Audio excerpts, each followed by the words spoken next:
A few days ago, I was searching for a gaming monitor, but I stumbled onto something that I wasn't expecting. They have an Amazon gaming monitor. There's literally zero branding on it. They had secretly made their own monitor, buried 14 pages deep with almost no reviews. So obviously, I bought it, because if Amazon is hiding a secret formula to the world's best budget gaming monitor, I'm gonna be the one to uncover it.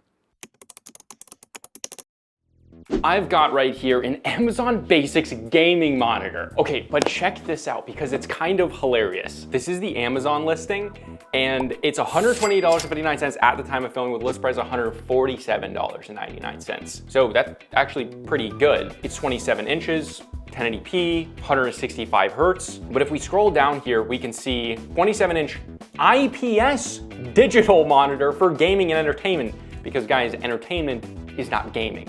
Didn't you know that? And then the next line, crystal clear 1080p high definition picture and graphics relay. But seriously, crystal clear 1080p is just crazy. It's just crazy. There aren't 720p gaming monitors like are there?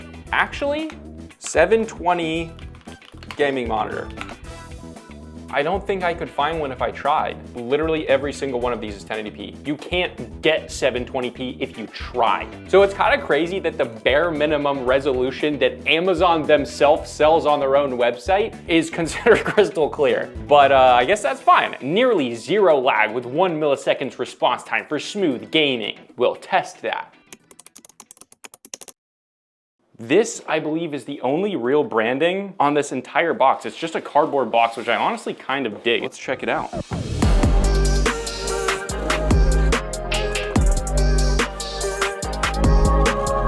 There it is.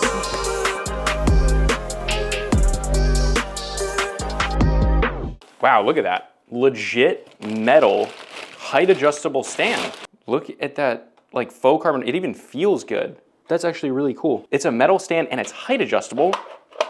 That's crazy. Here's the base of it. That's really impressive that it's all metal. Also, check this out. I've never seen anything like this.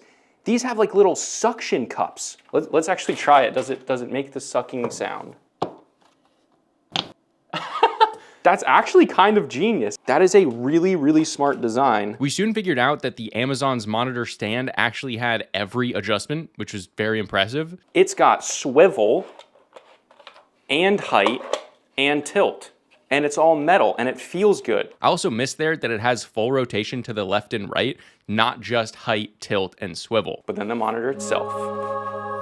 Whoa, the back looks kind of cool. Check that out. Amazon Basics right on the back. While the Amazon listing advertised a glossy surface to the finish of the screen, it does in fact not have that. Now, right away we can see this is not a glossy finish. So that's false advertising. It's not glossy, it is definitely matte. Glossy would have made this thing absolutely OP, but it's a 1 in a million for that to happen. That pretty much only happens on OLEDs and Apple products. All right, but let's set this up.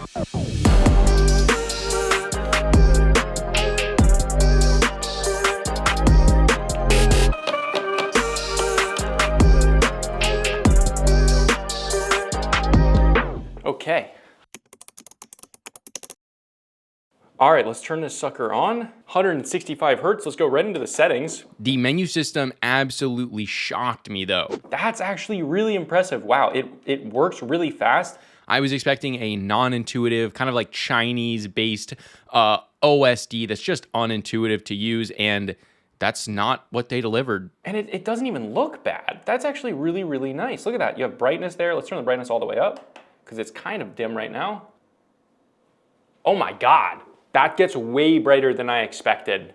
That's actually pretty freaking impressive. We're checking out some beautiful footage here, and the colors look good. It's not an incredible picture quality, and the matte finish isn't amazing, and there are scan lines for sure, especially in the blue, we can see scan lines right there, but it's not like terrible. I gotta admit, this is at least 100% better than I was expecting. This has surprised me. The brightness is impressively good, but we gotta test gaming. And we're gonna use what they give us, which means we're gonna use the monitor speakers, not headphones. What are your expectations? I think there's gonna be a decent amount of ghosting. Maybe not though, I don't know. I think this keyboard costs more than the monitor. I think it does. Yeah, I'm pretty sure this keyboard costs more, which puts a lot of things in perspective. Guys, I gotta admit, when it goes widescreen, it is genuinely bright. I would say this is probably around 400 nits of brightness. Well, after using tools to actually test the brightness here, I was way off, but in a good way. This was not 400 nits, probably because I couldn't ever expect it to do what it did. It came in way above that at a whopping 538 nits of brightness in SDR. Absolutely nuts wild. Colors also were insane while it's just covering the sRGB color gamut, so no wide color coverage here. We don't expect that. But they were very, very accurate, like surprisingly accurate. Guys, this is actually quite good. Guys, look at the fire. The reds are actually pretty dang good. Like the red and oranges are very, very vibrant. I'm actually quite impressed here. I'm actually quite impressed. The ghosting is not out of this, like it's not too bad to game on for sure. This is a much better gaming experience. It's very cinematic. You know, it's not an OLED quality, and the 1080p is definitely pixelated at 27 inches, but the colors are pretty bang on, and it's smooth, and the ghosting isn't bad. I mean, I was expecting this monitor to pretty much suck, and it just doesn't. As we continued to use and game on the monitor in Battlefield 1 and Forza Horizon, we continue to come to the same conclusion. Look how bright that is. I'm really impressed with the colors. Yeah, especially with this, like the rain and stuff. Look at the clouds. It's really good white balance. Look at the fire there. I mean, it's so bright. Look at how bright that is.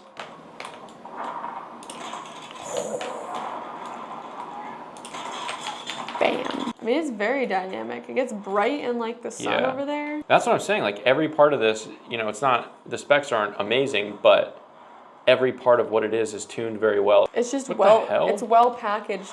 Now, HDR is where I truly expected this thing to fall short. Like 98% of other monitors in this price point, it doesn't have local dimming. You're not expecting this to be a true HDR experience. So really, typically, the only reason to turn on HDR in a monitor like this is to maybe get a little bit higher brightness, which you don't really need, or more saturated colors. However, most monitors, when you turn on HDR, they're tuned terribly, like literally.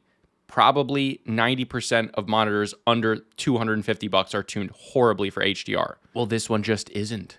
All right, now let's test some HDR. First, let's turn it on the monitor. Wow, the colors get very, very vibrant. Wow, that's actually crazy. Normally, HDR looks horrible on these monitors. Now, obviously, you're not getting a true HDR experience. The blacks are not, you know, deep black. Don't expect that. But oh my God, like I think I would use this in HDR mode. It just makes the red so vibrant. Like it's not accurate, but you're not really looking for accuracy in a monitor like this. You're just looking to have a good time. And this is a good time. Wow. Honestly shocked. That's honestly very, very shocking. Just look at in the menu right here.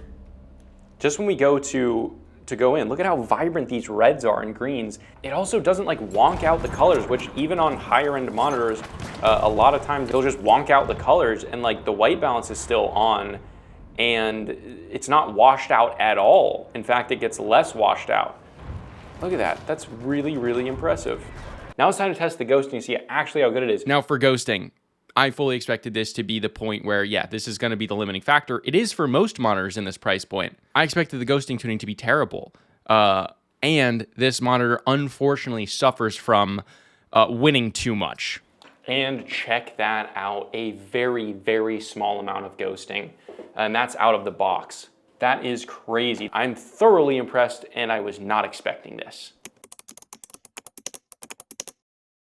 But how the heck? I've tried so many Amazon Basics products, and for lack of a better word, they're just not my favorite most of the time. How the heck did they pull this off? And who made this? Because Amazon Basics is not actually manufactured by Amazon. It's a private label brand, which means they get other manufacturers to make their products for them, and then they put their name on it. Similar to like Costco's Kirkland or Walmart's Good Value. I meant Great Value. It's Great Value, not Good Value.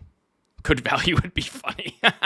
But after doing some digging, the only thing I could come up with is that it's probably made by AOC, which does explain it. Overall, though, this monitor exceeded my expectations. Is it the greatest monitor on the earth? No, no, its specs are very, very low. They're very, very baseline, but it's an IPS panel. It doesn't have bad ghosting. The colors are very, very good out of the box. And if this video blows up, I'm gonna actually remove the matte finish and make this thing absolutely OP to use. And that's a big modding process, so please drop a like below, a comment below. Tell me that you want that video. And I actually recommend it, which I did not expect when I bought this modder. If you guys want to check it out, there are Amazon links below for the US, UK, Canada, and international links. But this was Lost with Consumer Tech Review, and I'll see you guys in the next video.